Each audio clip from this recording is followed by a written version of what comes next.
gagawin natin is ginisang gulay. So, I show you what our recipe. Let's go!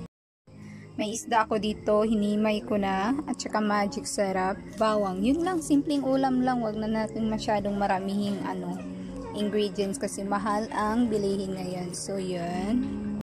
Yan ang gulay ko. So, gisahin natin yan. Simpleng ulam lang for today's video. Maglagay tayo ng oil. Maglagay tayo ng oil, guys. Konti lang. Ayoko ng maraming oil. Paning. So, ayun guys. Brown ang ating bawang. Bawang isapat na. So, ilagay natin to.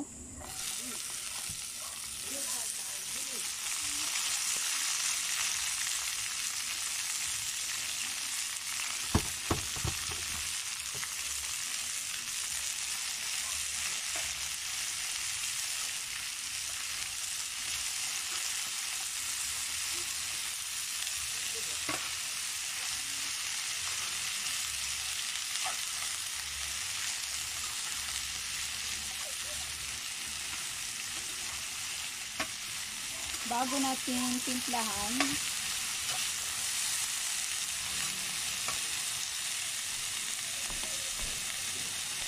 natin timplahan, guys, takpan muna natin ng ilang minuto, mga 20 minutes o 20 minutes. It depends na sa inyo guys kung anong oras ang gusto niyo.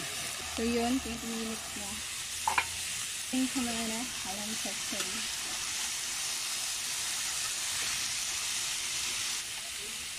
Ang next natin is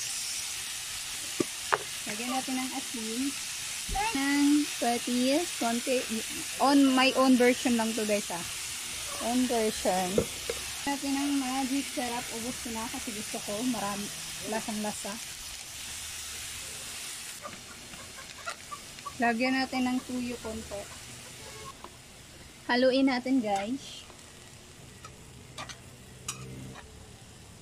Natin ulit. Tchereng!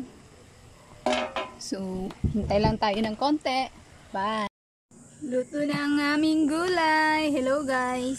So, ayun, kain na tayo. Luto na ang aming ginisang gulay na may sabaw slash.